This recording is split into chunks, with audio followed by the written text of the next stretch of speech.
putusan Majelis Hakim Nadiem Makarim kemungkinan terikat dengan putusan IPAM menurut Hotman Paris Hutapea. Pendapat dan pernyataan Hotman Paris Hutapea yang menyatakan bahwa ada kemungkinan putusan Majelis Hakim Nadiem Makarim ini akan terikat dengan putusan IPAM. Itu pernyataan yang disampaikan kepada Bapak Presiden Prabowo yang konon menghubungi HPH pada malam hari 19 Mei jam 8 malam. Ada pertanyaan dari Bapak Presiden yang menyatakan kepada HPH apakah Nadiem ini salah atau benar, melanggar atau tidak. Dan kemudian HPH ini menjelaskan secara rinci kepada Bapak Presiden, namun tidak berani mengungkapkannya di media sosial sekarang ini. Tetapi beliau memberikan satu pendapat yang kemungkinan besar bahwa putusan Majelis Hakim NM akan terikat dengan putusan IPAM, karena IPAM adalah asisten dari NM, dan apabila asisten dinyatakan bersalah, ada kemungkinan bosnya juga bersalah. Ini yang ingin saya tanggapi, bahwa saya tidak tahu apakah pada saat perkara IPAM, NM juga dihadirkan sebagai saksi di persidangan IPAM, dan demikian juga apakah pada saat persidangan NM ini IPAM juga dihadirkan sebagai saksi pada persidangan NM ini. Saya tidak tahu apakah istilahnya yang disebut saksi mahkota. Tetapi berdasarkan undang-undang kekuasaan kehakiman sudah jelas bahwa hakim adalah independen. Jadi jelas dalam menentukan putusan tidak wajib atau wajib tidak terikat dengan putusan yang lain karena sifat independennya. Meskipun kemungkinan pendapat HPH itu dalam prakteknya terjadi itu mungkin saja, gitu kan. Tetapi saya menyatakan karena independensi sudah seharusnya putusan Majelis Hakim NM ini berdasarkan pada alat bukti yang terungkap di persidangan. Jadi jelas tidak harus terikat dengan putusan IPAM. Karena bisa saja juga putusan IPAM tidak terikat dengan putusan yang akan dikeluarkan oleh Majelis Hakim NM. Karena mungkin alat-alat buktinya berbeda, kecuali alat-alat buktinya adalah merupakan satu kesatuan dan bagian yang tidak terpisahkan dengan perkara NM dan perkara IPAM. Gitu ya. Kemudian juga berdasarkan sistem hukum Eropa kontinental jelas tidak mengenal sistem preseden, beda dengan yang diberlakukan pada sistem hukum civil law yang berlaku di Eropa dan lain-lain. Jadi saya yakin bahwa putusan Majelis Hakim NM itu akan berdasarkan pada alat-alat bukti yang terungkap di persidangan. Seharusnya begitu, gitu kan. Namun ya dalam prakteknya bisa saja terjadi hal-hal di luar dugaan.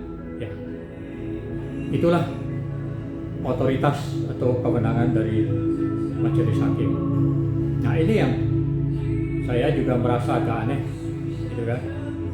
Meskipun sistem Eropa kontinental tidak mengenal preseden atau jurisprudensi, namun dalam kenyataan praktiknya banyak majelis hakim yang menggunakan jurisprudensi dalam pertimbangan putusan.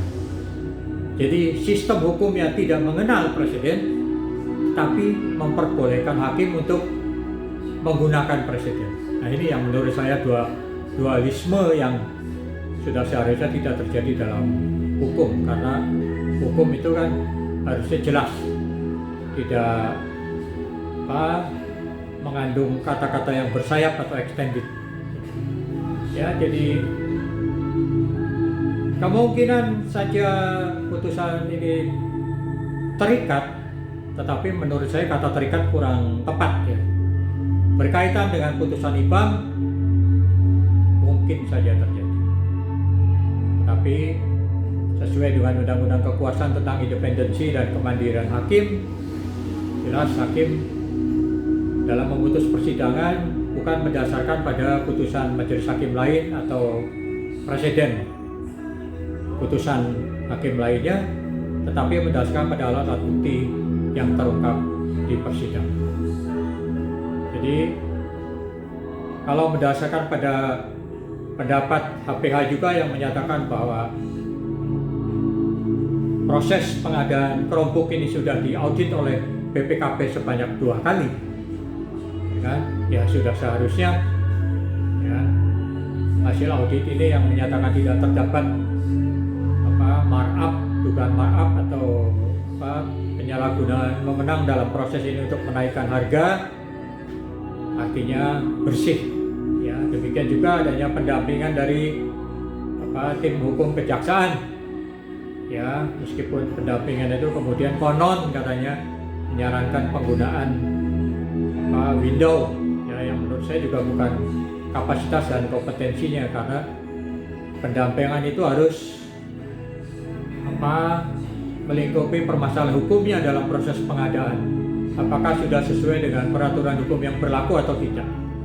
Dan ternyata dalam pendampingan itu kan tidak mengeluarkan statement yang menyatakan prosesnya melanggar hukum. Dalam arti proses dianggap bersih. Sehingga kalau seharusnya pada saat pendampingan itu juga prosesnya ditemukan melanggar hukum, sudah seharusnya proses hukumnya sudah berjalan dari sejak dulu gitu kan, bukan dari sekarang. Nah, terus kemudian juga ada beberapa ahli yang saya dengar dari medsos, saya lupa siapa namanya, yang menyatakan bahwa yang berhak dan berwenang mengaudit adalah BPK, bukan BPKP.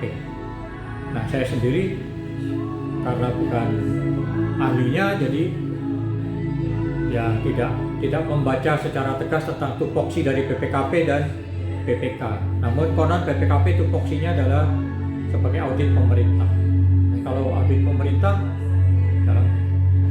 menurut pendapat saya ya Kementerian Pendidikan Kebudayaan adalah bagian dari pemerintah, jadi boleh saja diaudit oleh BPKP.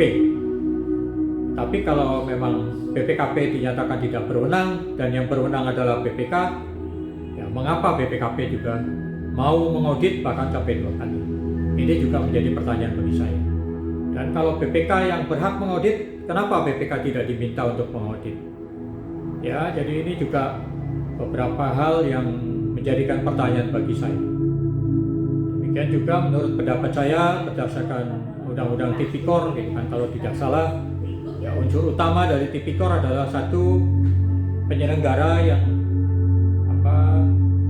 memperkaya diri sendiri dan atau orang lain secara melawan hukum yang merugikan keuangan negara. 2, penyelenggara negara yang menyalahgunakan wewenangnya untuk memperkaya diri sendiri dan atau orang lain secara melawan hukum yang merugikan keuangan negara. 3, tentang adanya gratifikasi yang tidak dilaporkan.